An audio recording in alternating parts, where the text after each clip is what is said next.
E diretamente dos estúdios da ACESP, Associação dos Canais Comunitários do Estado de São Paulo, o programa Cláudio Hora Entrevista recebe hoje um convidado muito especial. Meu amigo Marcos Aguena, nacionalmente conhecido como um comediante, como um produtor, como um redator de uma série de programas, etc.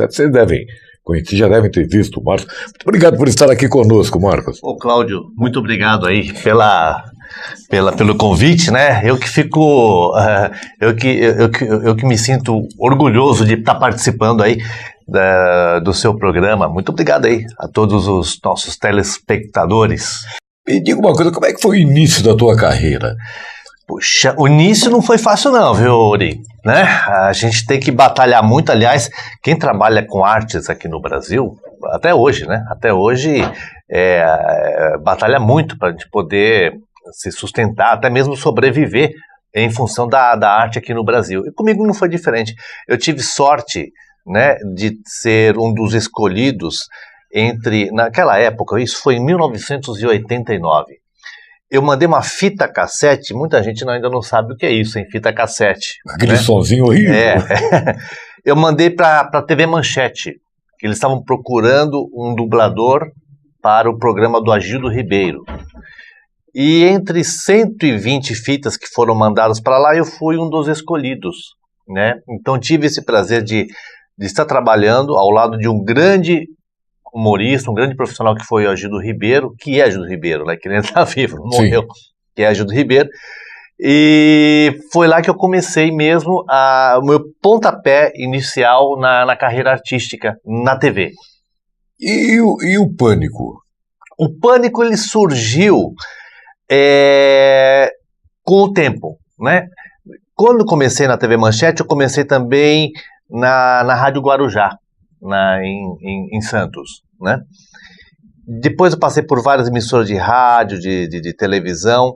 Eu estava na Rádio Cidade, na época, na Rádio Cidade, fazendo alguns quadros de humor. Isso chamou a atenção da produção do Jô Soares, e eu fui entrevistado pelo Jô. E naquela mesma noite que fui entrevistado, o dono da Jovem Pan me viu na entrevista e me convidou para trabalhar na rádio. Então, na semana seguinte da entrevista do Jô, eu já estava na Jovem Pan, na bancada, junto com o Emílio, junto com o Bola e também com os integrantes da época, né? Então, foi assim, para mim, assim, eu tremia igual uma vara verde, viu? Imagino. Eu tremia porque, até então, eu era ouvinte, né? Eu nunca imaginaria que eu estaria ao lado deles, né? E eu fiquei por longos 8 anos trabalhando tanto na Rádio Jovem Pan, no programa Pânico, e depois fomos para o projeto da TV, o projeto Pânico na TV, inicialmente na Rede TV, isso em 2004. Você era redator também do Pânico na TV? Eu fui o primeiro redator, o primeiro roteirista do programa, né? Eu falo, inclusive eu brinco isso no show, que eu fui o primeiro redator, fui o primeiro roteirista, fui o primeiro personagem, fazia o Mestre Fioda, fui o primeiro repórter, fazia o repórter surdo, e eu fui o primeiro a sair também. Foi o primeiro em tudo. Primeiro em tudo. Isso me leva a uma reflexão. Por exemplo, nos anos 60 e 70, o Jô Soares, ele era o redator da família Trapo, sim, da TV Record, que fazia um sucesso tremendo. E ele também atuava ali como comediante, etc. Mas ele era um dos grandes redatores, que é o teu caso, que era redator do Pânico, que fez sucesso no Brasil inteiro e até hoje, da audiência. Você tem interesse em vir para a televisão para fazer um programa unindo a comédia, esse lado humorístico, com toda a expertise sua de trabalhar nesse meio, e entrevistar e montar um talk show, por exemplo? Sim, eu tenho interesse, sim, de fazer um projeto para a TV, né? Quem sabe em breve, né, isso não se torne uma realidade, de colocar tanto a parte de humor, a parte de entrevista, a parte de reportagem, porque eu já andei por várias escolas, né, como foi a própria Jovem Pan, como foi em várias emissoras por onde eu passei, desde o SBT, Bandeirantes, Record, né? Foram grandes escolas para mim, né? Então a gente traz mesmo essa expertise e que a gente pode estar usando, logicamente, num programa, num formato talk show, né? Por que não? Você atualmente faz startup. É stand-up. Stand-up. Isso. Então você é um stand-upper. Stand-upper. Isso é o nome que se dá, né, aos que fazem stand-up. Na verdade, é uma coisa que se assemelha muito. Eu gostava muito do Juca Chaves. Sei. Ele fazia um stand-up. Isso, o Juca Chaves fazia o stand-up, o próprio Jô Soares fazia o stand-up, Zé Vasconcelos também, né, saudoso, né? Zé Vasconcelos. Todos eles já faziam naquela época, né? Chico Anísio, né? E isso voltou com uma força total há mais ou menos uns 10 anos, né? Vindos dos Estados Unidos, né? Uma coisa que se originou lá. E hoje ela tomou uma forma muito grande aqui no Brasil. Então as pessoas já sabem o que é o stand-up comedy, né? As pessoas vão no stand-up comedy sabendo o que é. Na época não, era muito difícil, você tinha que explicar como é que funcionava isso, que é o humorista que vai lá de cara limpa, faz o seu próprio texto, conta a sua própria piada. Hoje em dia você não precisa explicar isso, que as pessoas já sabem o que é, como é que funciona. O que eu observo é que o humor de alguns anos atrás, 10, 15, 20, 30 anos atrás, era um humor um pouco mais, seria um humor mais, diria entre aspas, limpo. Hoje, as pessoas, para tirarem riso do público, usam muito palavrão, muitas palavras de baixo calão. O que você acha sobre isso? Eu acho que a gente tem que ter uma autocensura, né?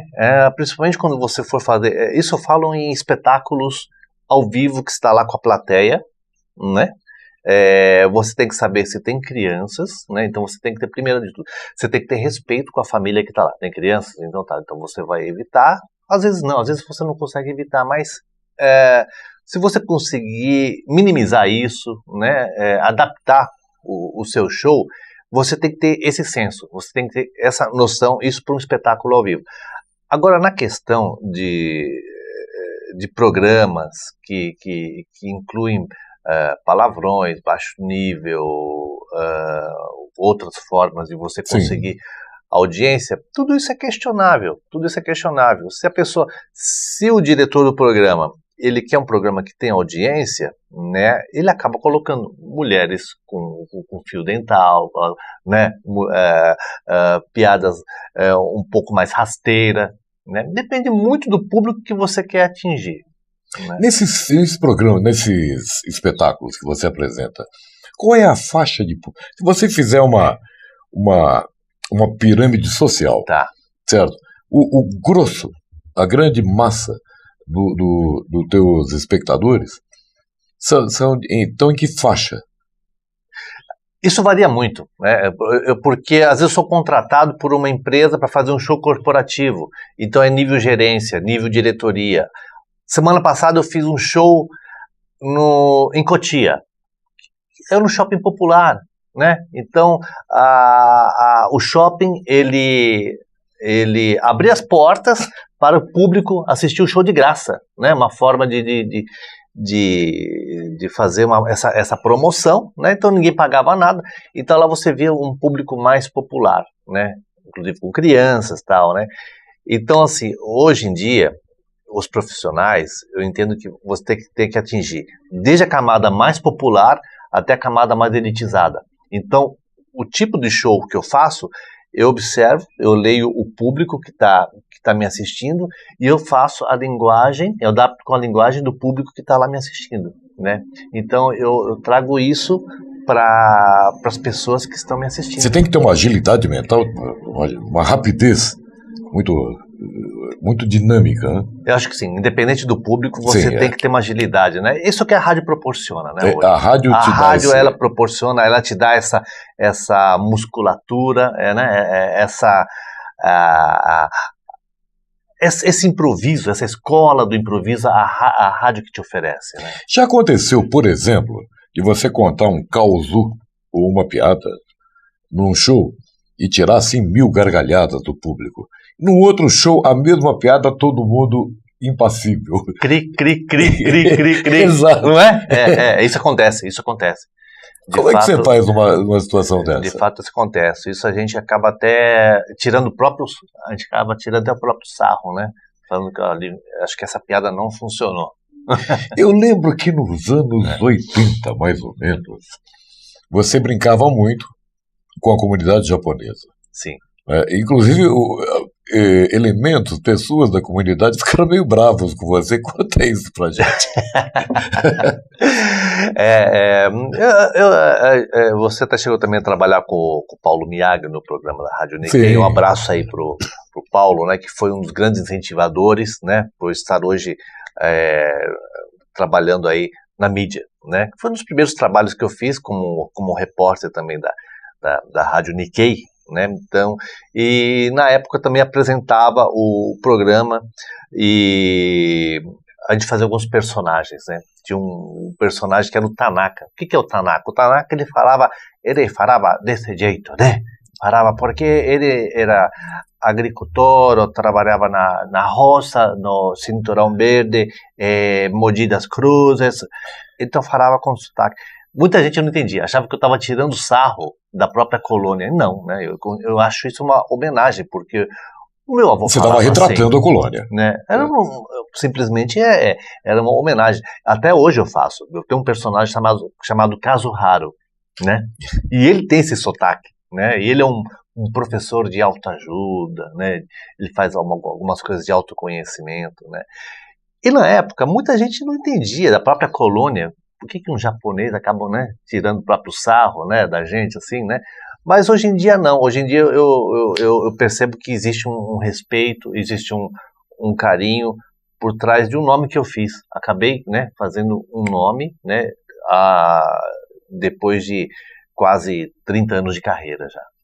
Para vocês terem uma ideia da importância do Marcos Aguena, no ano passado, há mais de um ano já, teve uma festa chinesa aqui no bairro da Liberdade, certo?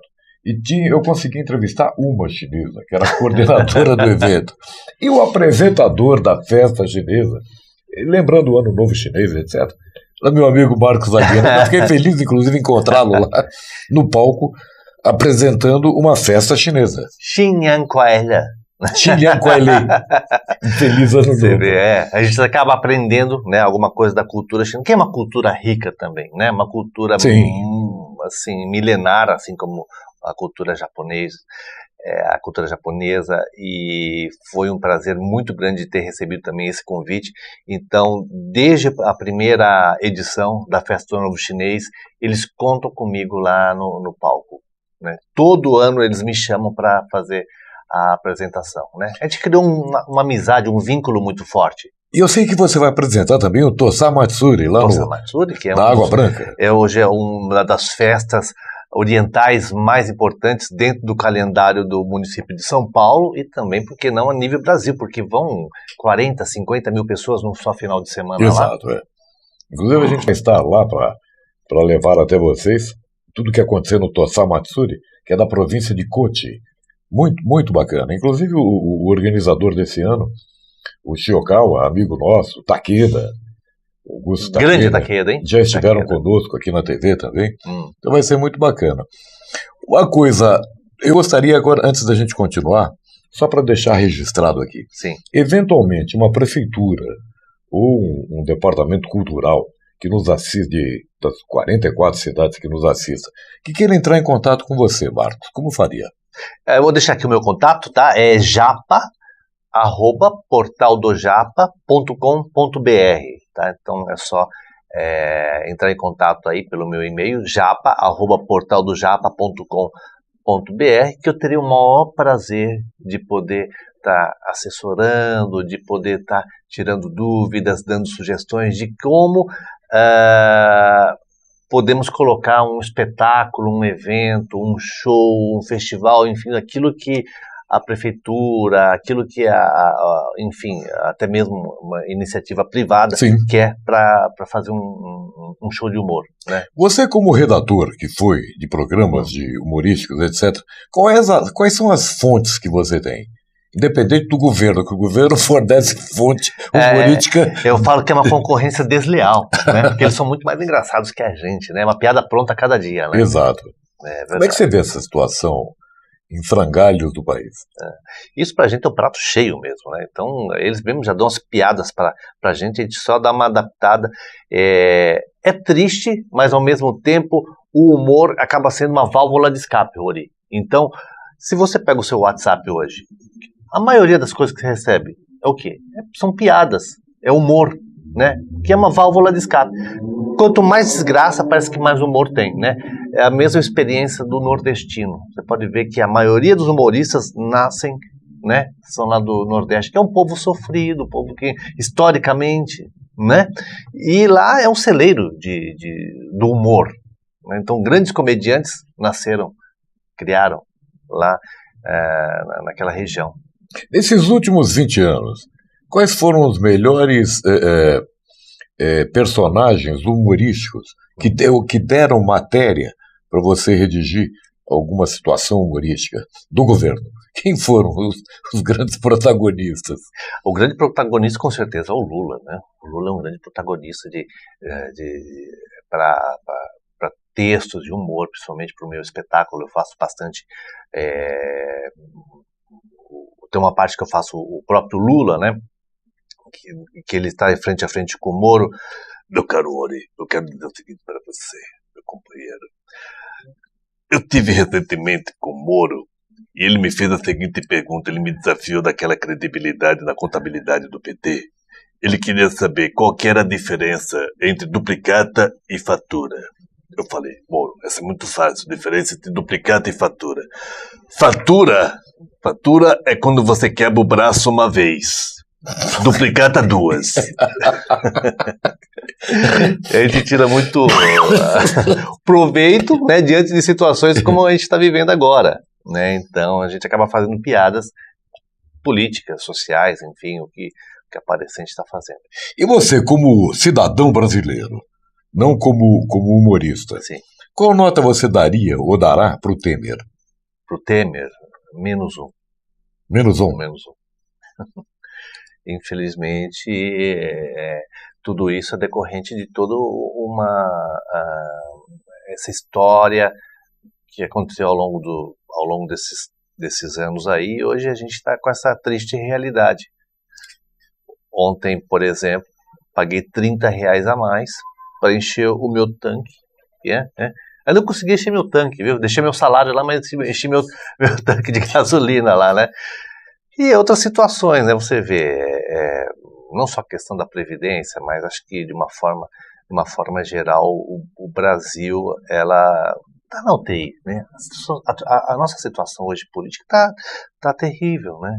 A nossa situação está terrível. Né? Se a gente pegar, por exemplo, o período de 1964 a 1985, em que houve o regime de exceção de extrema-direita, o militarismo, que alguns chamam de ditadura, eu acho que não foi. Que nota você daria para esse período? Uma nota, é difícil você dar uma nota, assim, né? Porque você tem um período muito grande de altos e baixos, né? Mas eu coloco dentro da média, nota 5. Né? Eu coloco dentro da média, nota 5, 6. Pelo menos nós tivemos aí uma estabilidade econômica. Sim. Né? Nós sempre tivemos índices de violência muito grande, mas uma coisa até um pouco mais contida. Hoje a gente vê estado do Rio de Janeiro em calamidade pública. Completa. Né? A gente vê situações de miséria, de fome em bairros da periferia, não só das grandes cidades, né? A gente vê uma desigualdade social muito grande. Tá? Isso não pode acontecer num país rico em agricultura, em turismo, socialmente falando. Nós somos nós abrimos os braços, né? Abraçamos os turistas que vêm de fora, nós respeitamos, nós temos todo um carinho especial para quem vem de fora. Então não tem porquê a gente estar nesse fundo do poço. O que eu observo é que o brasileiro, de forma geral, hoje, ele está muito menos alegre do que ele era alguns anos atrás. Como é que você sente isso quando você está no palco vendo o público? A gente observa o quê? Eu sempre falo isso no final do show. vocês estão saindo daqui melhores do que quando vocês entraram. A gente vê no próprio semblante da pessoa. Porque lá no o palco, no teatro, ele descarrega a tensão, o estresse, esquece dos problemas. Então a gente fica lá na mesma sintonia, na mesma energia, né? Então eles saem de lá muito bem, né? Então, porque é uma terapia. O humor é uma terapia. Quanto tempo dura o teu espetáculo? Em torno de 1 hora, não mais do que isso, coisa para não rápida. ficar muito cansativo também, né? Porque rir muito também cansa. Tá certo. Uma pergunta, realmente eu não posso me furtar, é claro que você não vai dizer valores específicos, mas um espetáculo seu, uma apresentação sua, numa cidade no interior de São Paulo, por exemplo, custa caro isso? Não custa, porque a gente vai de acordo com o perfil da cidade, de acordo com o perfil daquilo que a gente encontra, da realidade que a gente encontra na cidade, né? Para você ter uma ideia, Auri, eu fiz recentemente um projeto muito ousado, que é um projeto chamado Pague Quanto Quiser, né? Onde reunimos um grupo de humoristas, né? E aí abrimos e ninguém entrava para pagar, pagava para sair, né? Então deixava lá um dinheiro, não, chegava no final do espetáculo. Muito obrigado pela presença de todos. Agora vocês, na saída, temos uma urna à disposição de vocês. Vocês coloquem quanto que esses humoristas, esses nossos colegas aqui que fizeram esse show para vocês, merecem. Normalmente isso é que aí me vem uma dúvida. Por exemplo, se você cobrasse um preço fixo, ganharia X. Certo? Esse pague quanto quiser ou pague quanto puder, ganhamos vai dar mais X. 2X. 2X. O dobro, né? Ganhamos em média 2 vezes mais do que a gente cobraria num show, para você ter uma ideia. Né? Isso me deixou muito feliz. Sim, claro. Porque isso é o reconhecimento. É um projeto ousado isso. Sim. Você poderia correr o risco de sair de lá a zero. Né? O staff dos teus stand-ups são quantas pessoas? Isso varia muito. Pode ser tanto o meu show solo, ou como em dupla, em trio, em 4, né? Até em 5 humoristas. E mesmo durando 1 hora com 5 humoristas, é muito dinâmico. Muito dinâmico. Cada um faz 15 minutos, já entra outro, depois entra outro, muito dinâmico. Quais são os temas, normalmente ou usualmente, abordados? Comportamento social, casal, criança, de tudo, um pouco de tudo. Imitações, personagens também a gente coloca no show. E esses conflitos de casal? Como é que você aborda isso no palco? Isso aí isso é um prato cheio. Sempre tem algum conflito, sempre tem alguma situação de casal. Eu particularmente, eu não entro muito no mérito de relacionamento. Mas tem, por exemplo, humoristas que só fazem texto com casais, né? Com relacionamento de casais. Então eu procuro chamar no show humorista que fala só de casal, humorista que fala só enfim, de piadas mais curtas, hoje outras que falam umas piadas mais inteligentes. Eu procuro misturar, né? Porque isso, você corre menos risco do público não gostar do show. Quantos causos ou quantas piadas você tem na sua cabeça hoje? Eu nunca procurei assim quantificar quantas piadas, igual o Ari Toledo. O Ari Toledo é uma enciclopédia de piadas, né? Eu não me considero nem aos pés da sombra de um Ari Toledo, porque eu procuro fazer muitas piadas também factuais, piadas, né, que estão acontecendo no momento. Então, se você entrar no meu Face, você vai ver muitas piadas que eu faço, né, de momento, né, muitas observações. Então, eu nunca procurei quantificar, assim, eu não sei hoje falar quantas piadas que eu teria no meu repertório. O seu Face é só Marcos Aguena? Marcos Aguena. É só procurar lá Marcos Aguena, tem o meu Face pessoal e também a minha fanpage também está como Marcos Aguena, ou Japa. Aí, só para vocês que nos assistem agora, eu gostaria de repetir, inclusive, as formas de contato com o Marcos Aguena. japa@portaldojapa.com.br. Você vai entrar em contato com ele, pode levá-lo para o seu clube, para a sua cidade, para fazer um show, e realmente é divertidíssimo. Vocês vão morrer de rir, vão se divertir, e o Marcos é uma simpatia. Mais alguma coisa para a gente? Eu posso fazer o seguinte, Ori, se você me permitir, Claro. né? Eu tenho uma observação muito importante que eu faço durante os shows, que é o seguinte, não sei se você já reparou isso, você ainda não teve oportunidade de ir para o Japão? Já teve oportunidade Não de ir fui pro Japão? ainda. Não. No Japão, para quem não sabe, existe a programação da TV japonesa, ela é igual aqui no Brasil, porque nós temos agora uma globalização. Então, se você for no Japão, você vai encontrar os mesmos apresentadores que temos aqui no Brasil, lá no Japão. Por exemplo, no sábado à noite, nós temos um japonês lá, de mais ou menos aí, uns 80 anos de idade. Ele coloca aí uma calça jeans, ele coloca uma camisa mais justa para parecer mais jovem, né? Ele apresenta o programa até altas horas lá, né? É mais ou menos assim, ó. Arigato, arigato, arigato, Japão, Japão, gato, garoto, garota, garoto, garoto, garoto, Japão, Japão, né? Aí você muda para domingo à noite, já tem um outro senhor. Esse é um pouquinho mais velho, viu? Um pouquinho mais experiente. Ele coloca o microfone assim, aqui no pescoço, né? Ele deve ter mais ou menos uns 140 anos antes de Cristo. Aí ele faz mais ou menos assim, ó. Arigatou gozaimashita. Yakisoba, sushi, sashimi, jequiti, patati, terceira aromado, ichi, ti, se, chi, e por aí vai.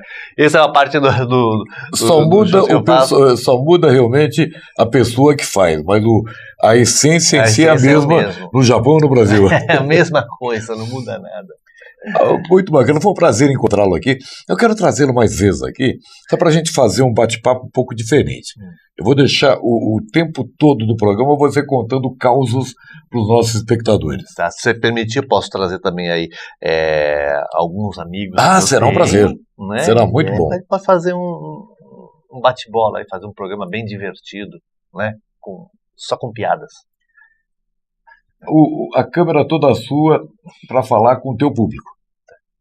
Bom, o que eu tenho para deixar registrado aqui é agradecer a gratidão. Uma das coisas mais importantes, é um dom que Deus nos dá de poder retribuir tudo aquilo que nós conseguimos ao longo dos anos. Então, se hoje são quase 30 anos de carreira, eu devo a você que está me assistindo, a todos os meus fãs, a todos os meus amigos, a toda a minha família de uma forma também geral, de poder estar aqui hoje falando com vocês. Então, a minha gratidão será sempre eterna para todos vocês, tá? Muito obrigado e muito obrigado.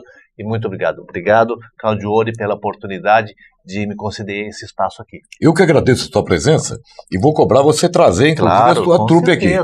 Estamos te aguardando. 日本料理店レストラン花お任せはいかがでしょうか。ここでおすすめします。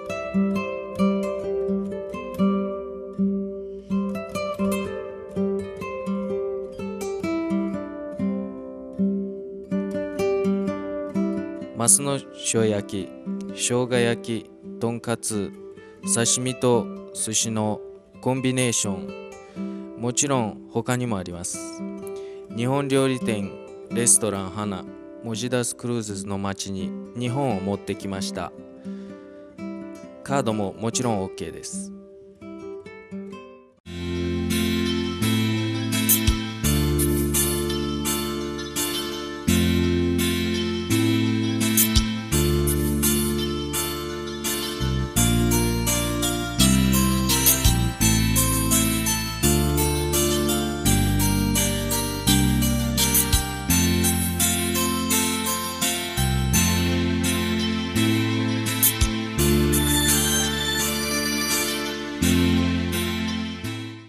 Mogi Contab, o complexo de contabilidade que zela pela saúde e bem-estar financeiro de sua empresa, indústria, comércio e produtores rurais. Mogi Contab, tradição absoluta em buscar soluções para seus negócios. Oasis Restaurante, diariamente 20 pratos quentes e 15 variedades de saladas. Às quartas, feijoada com costela assada. imperdível. Arroz integral todos os dias. Quinzenalmente, pratos especiais, rabada e dobradinha. Misushiro, cortesia da casa. Culinária oriental, variada diariamente. Em 2 endereços.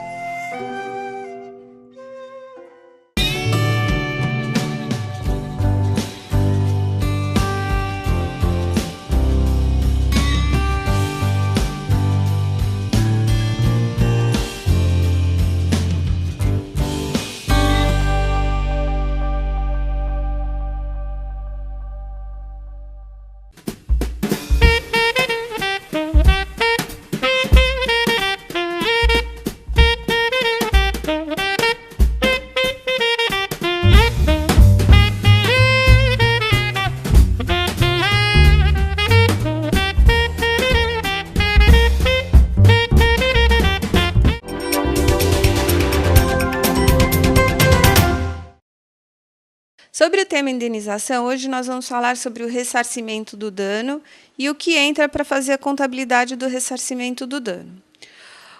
O dano nas ações de indenização ele é composto de dois polos fundamentais, que são os danos emergentes e os lucros cessantes. Os danos emergentes contemplam tanto o dano material quanto moral, e os lucros cessantes contemplam aquele valor que você deixa de ganhar em função do acidente ou do que lhe impediu de fazer determinada coisa.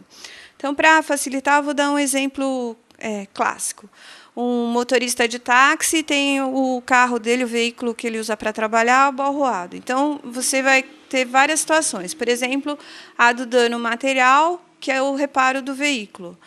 A do dano moral, vamos supor que o motorista sofra algum abalo psicológico e tenha dificuldade depois de voltar a dirigir. E a dos lucros cessantes. Os lucros cessantes correspondem ao período em que o veículo do motorista de táxi ficou encostado, quer dizer, para fazer o reparo, não pôde ser utilizado. Então, durante esse período, o motorista deixou de receber um determinado valor, que corresponderia ao valor do salário, do que ele ganha para sobreviver. Esse tempo em que ele não pôde trabalhar em função do acidente é considerado um tempo de lucros cessantes, quer dizer, que ele deixou de ganhar aquele valor. Esse valor também pode ser contemplado dentro das ações de responsabilidade civil, as ações indenizatórias. Se você tem alguma dúvida sobre o tema abordado hoje ou qualquer outra dúvida no âmbito jurídico, fique à vontade para entrar em contato conosco através do nosso site www.epaminondas.com.br. Obrigada.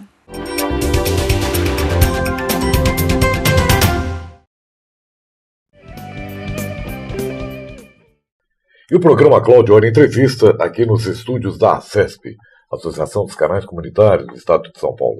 E, para tanto, nós trouxemos um convidado especialíssimo. 2017 é o ano que se comemora os 50 anos do lançamento do álbum Sgt. Pepper's.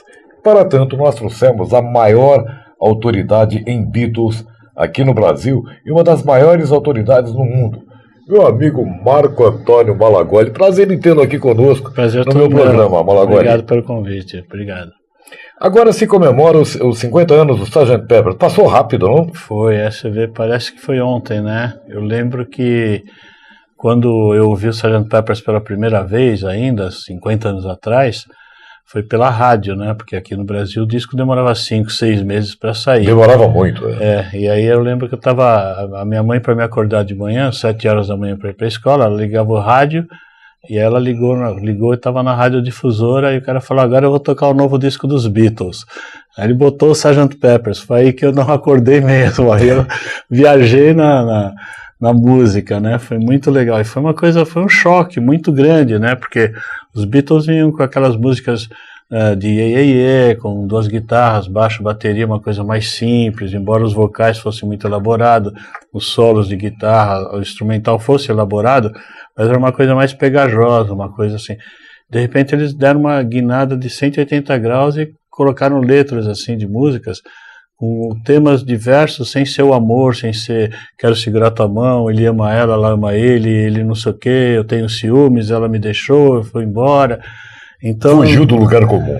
Fugiram e mudaram o visual, né? E tanto que a ideia deles era lançar o disco como Sgt. Pepper's, os Beatles deixar de existir e ver o que acontecia no mercado, né? Tanto que na capa não ia ter nenhuma menção, o nome deles, não ia ter nada, só ia ter eles já antigos, mas já naquela época atuais, né? Com barba, cabelo comprido, bigode.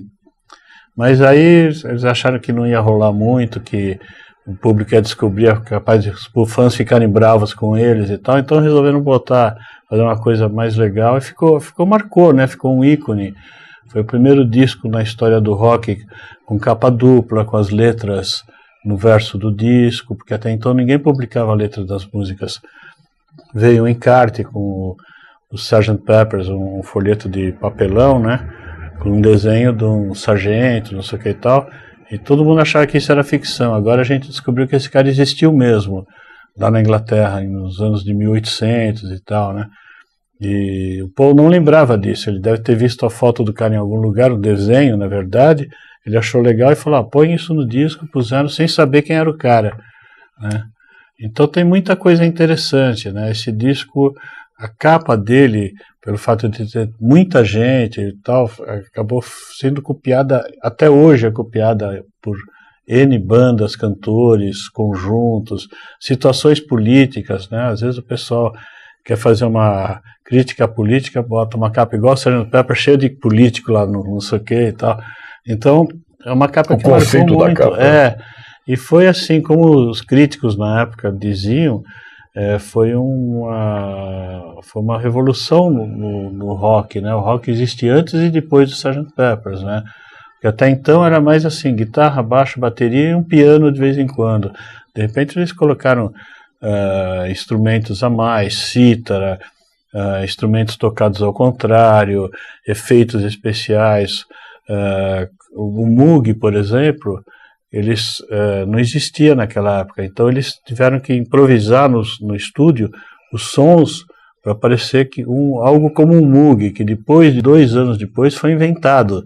Então, quer dizer, eles preconizaram uma série de coisas, aquela coisa de colocar os animais, né? Tudo foi feito na unha ali. O George Martin pegou um pedaço daqui, um pedaço ali, colou a fita, cortou com Gillette, Durex e tal, e colou e foi e saiu, né? O George Martin é considerado o quinto Beatle, né?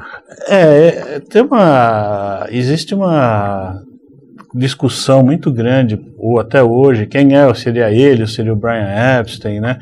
Eu acho que o quinto Beatle são todos eles, porque tanto ele teve um papel importantíssimo na carreira musical dos Beatles, né? Como o Brian, que descobriu, como o Mal Evans, que ajudava a carregar o instrumento, o Derek Taylor, então, quer dizer, tem uma série de quinto Beatles aí que trabalhou com eles, que fez eles, ajudou eles a crescer, ajudou a mostrar quem eram os Beatles e como eles eram, né? Mas o George Martin, sem sombra de dúvida, foi uma pessoa muito importante, ajudou muito. Ele, no começo, ele dava mais sugestão de arranjo, olha, vamos fazer mais lento, mais rápido, põe isso, põe aquilo, começa daqui, começa dali, né? Que nem Can't Buy Me Love, ele falou, começa no refrão, depois entra na música, né? Quer dizer, nunca ninguém tinha feito isso.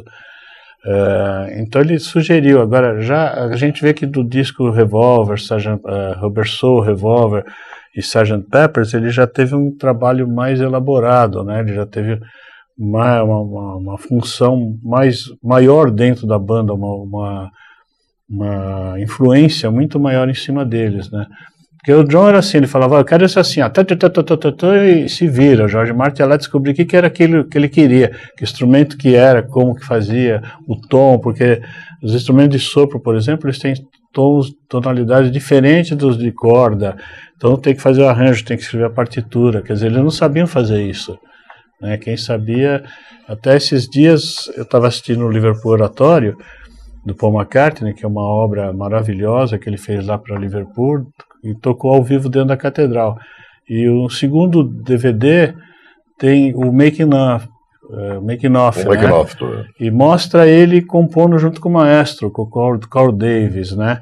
Aí a gente vê que a música tá lá, aquele ele faz tudo com a boca, e o maestro vai escrevendo no papel, e na hora sai exatamente aquilo que ele queria, entendeu? Quer dizer, o George Martin era um tradutor das coisas que os Beatles queriam. Das ideias dos Beatles. Das ideias, ele punha no papel e fazia acontecer, né?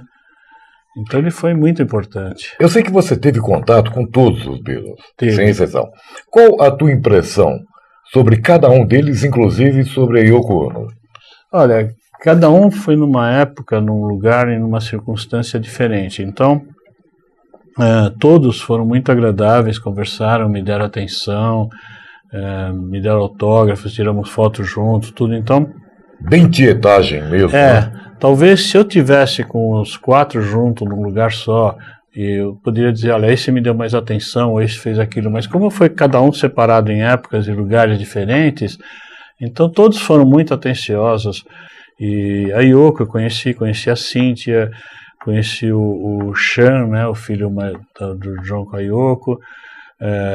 Eu tive com o Julian, mas a gente não chegou a conversar, a gente esteve perto só, se cumprimentou, mas não consegui conversar com ele, lá em Liverpool.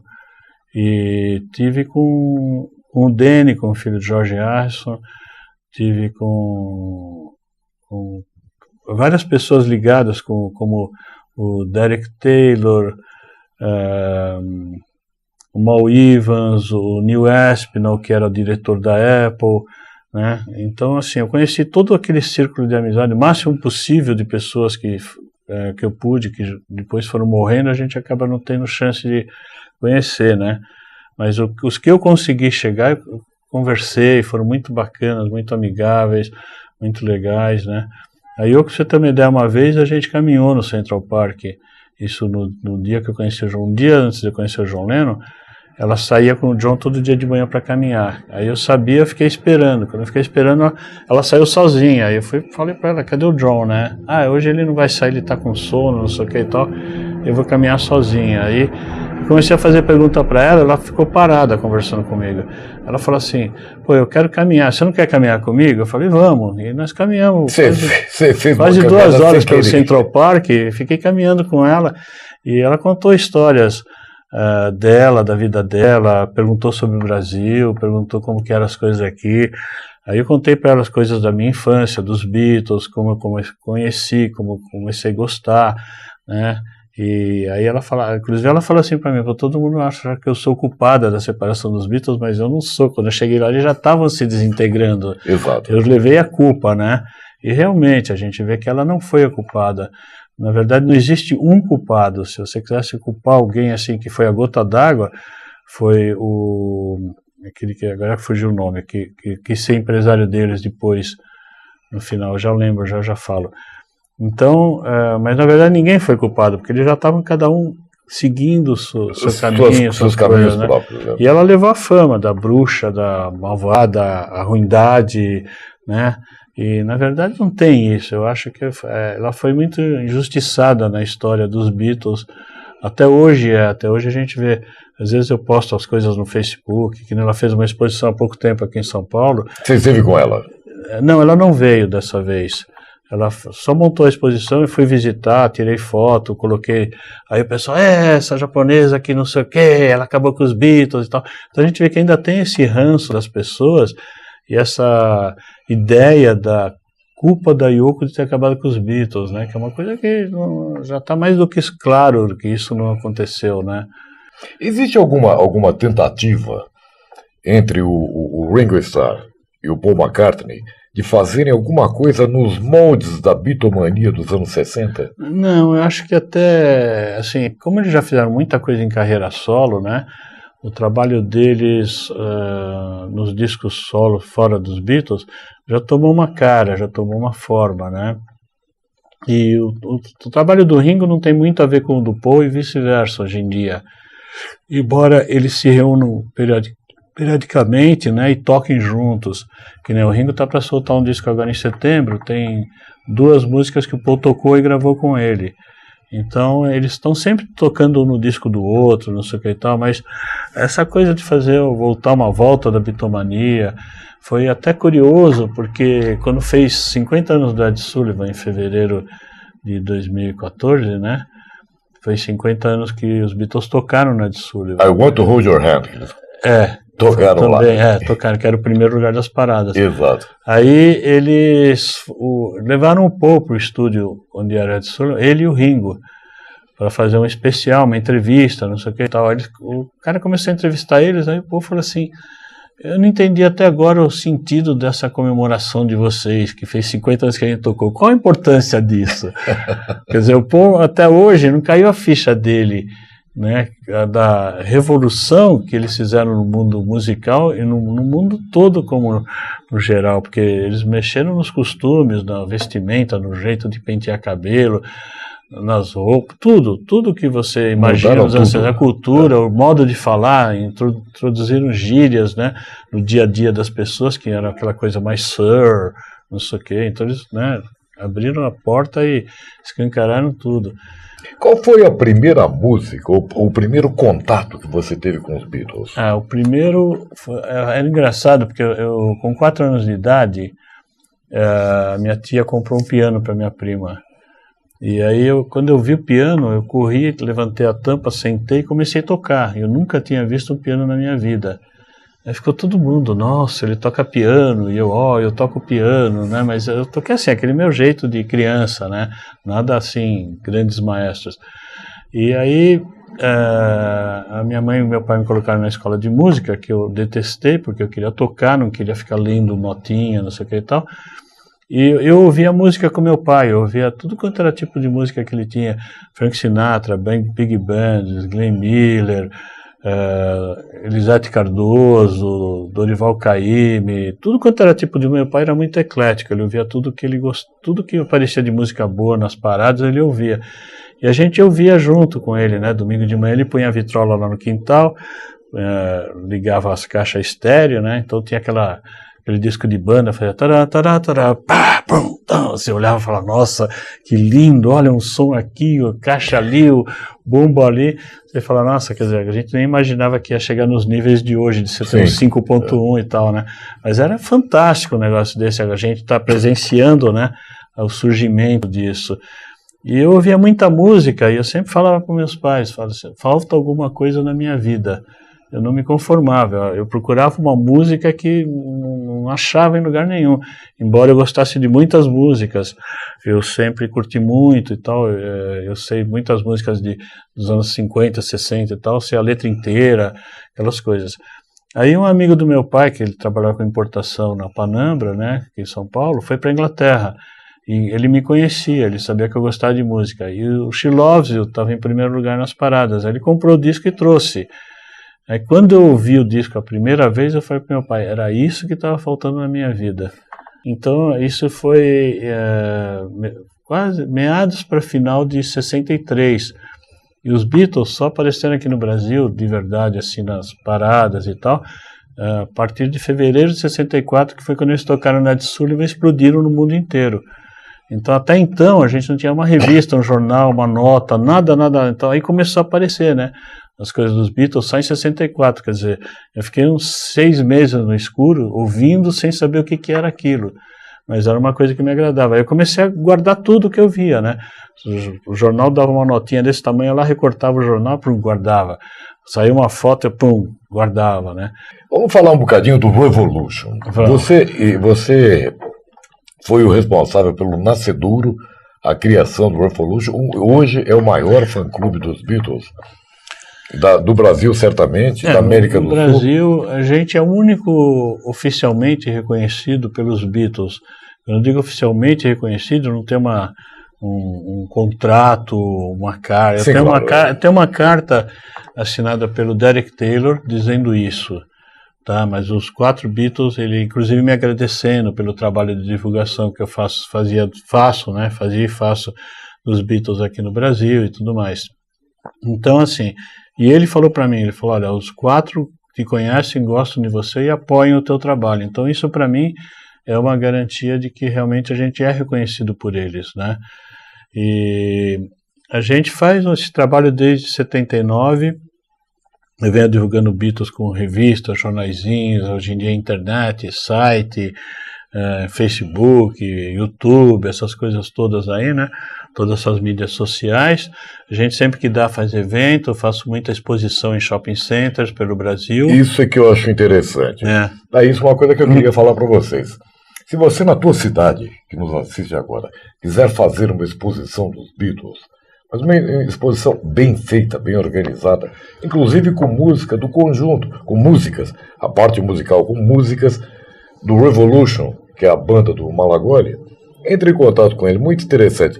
E tem uma coisa, toda vez que eu vejo em televisão, em rádio, mídia impressa, mídia eletrônica, falarem dos Beatles, fala-se de Malagoli. Isso é bem... Houve uma junção eu fiquei assim, entre Beatles e Malagoli. Eu fiquei um pouco referência, né? Porque, por exemplo, a discografia dos Beatles no Brasil, quando eu comecei a colecionar, eu fui anotando os discos, a data que eu comprava, não necessariamente a data que o disco saía. E uma vez pediram, olha, você sabe os discos dos Beatles que existem e quando foram lançados? Eu fiz uma lista dos discos que eu tinha, nas datas que eu fui pesquisando para ver se tinha uma data antes, um pouquinho antes, lá sei eu. E a minha lista acabou virando referência para a própria Odeon na época. A Odeon pegou a minha lista e começou quando alguém pedia, quais são os discos dos Beatles que existem no Brasil, a coleção? A Odeon mandava a minha lista para tudo quanto era jornalista do Brasil, né? E sempre punha meu nome lá, agradecendo dando crédito e tal. Então eu acabei ficando conhecido. Tem muito jornalista hoje em dia que vai fazer matéria em jornais por aí, né? Não vou falar quais são, mas o que eles vão fazer, então antes de publicar eles me ligam e falam, olha... isso é assim mesmo? Dá uma lida no e-mail que eu te passei um texto, vê se está certo, vê se eu não cometi algum erro e tal, né? E o pessoal sabe, quando eles põem alguma matéria errada que eu leio, que eu vejo que está errado, eu caio matando em cima, né? Eu falo, isso aqui está errado, como que você passa, se é um jornal sério, como que você passa uma informação errada para as pessoas, né? Falei, tem dúvida? Me consulta, eu não vou te cobrar nada por isso, mas me consulta para não sair besteira, né? É claro. Então o pessoal acabou pegando essa coisa, né? Tanto que até esses dias aqui saiu umas matérias na televisão, né? E entrevistaram a garotada de hoje, falando de Beatles, né? E assim, o pessoal tem na cabeça alguns fatos errados sobre os Beatles. E nessas entrevistas, um deles citou uma coisa totalmente errada. E o repórter que entrevistou, ele engoliu, falou, legal, não sei o que e tal, né? Depois que passou a matéria, eu falei para ele, olha, isso aqui era assim, assim, assim. Ele falou, poxa, eu não sabia. Mas eles também não me consultaram antes, entendeu? Então, hoje em dia, você vê essa coisa de internet hoje, eles estão mexendo muito na história dos Beatles, eles estão mudando coisas que são importantes e substanciais na vida dos Beatles, estão deixando de existir, estão criando novos fatos de coisas que nunca existiram, sabe? Eu fico assim impressionado, e vira e mexe algum blog, algum site publica alguma besteira, aí o pessoal vem para mim, tá certo isso, por que isso, não sei, sabe? Pergunta pro cara que escreveu, né? Ele que escreveu, para mim não tá certo, para mim tá errado. Então é isso, a gente acabou virando referência, e nessas exposições que a gente faz, inclusive, eu participo delas, fico lá, além de fazer o show acústico e tal, fico no máximo possível de tempo que eu aguento, e as pessoas vão para conversar comigo, fazer pergunta. Os objetos que a gente expõe são todos originais dos anos 60, são algumas coisas que eu ganhei deles mesmo, do Paul, do George, do John, do Ringo, que estão lá expostos, eu explico na vitrine e tudo, mas os caras veem, nossa, você ganhou mesmo, como foi e tal. E o pessoal quer saber como foram os encontros.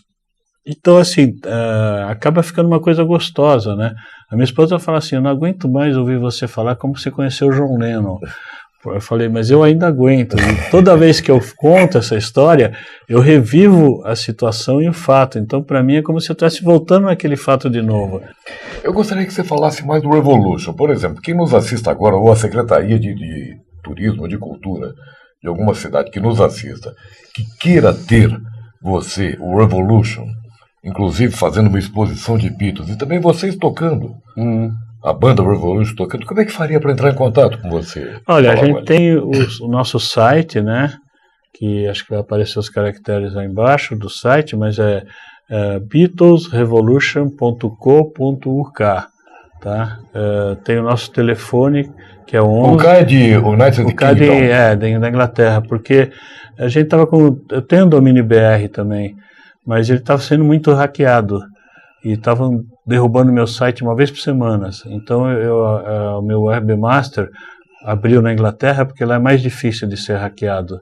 Eles têm mais segurança do que tem aqui no Brasil. E eu tenho o telefone que é 11 2906 1693, tá? Então é 11 2906 1693 e tem o e-mail que é revolution@revolution9, o número 9.com.br. Então é simples, lembrar do revolution põe o número 9 no final.com.br. E aí o pessoal consegue entrar em contato com a gente facinho. Ele foi um prazer realmente bater um papo com você. Legal, a gente obrigado. tem um tempo corrido em televisão, mas eu quero que você volte mais vezes aqui. Vamos sim, vamos marcar. Eu gostaria de falar da parte musical. Isso numa próxima oportunidade. Tá bom. Quero conversar com você da parte musical. Vamos, no com o maior prazer. A influência de música erudita e o uso de outros instrumentos, coisa que você colocou aqui em pauta no comecinho do bate-papo, por parte dos Beatles. E a gente vai falar de cada um, que eu quero que você discorra sobre as suas impressões pessoais a respeito de cada um que você conheceu. Vamos lá, vamos marcar. Com o maior prazer. Muito obrigado, Malagoli. Falou, obrigado. É sempre um prazer bater um papo com você.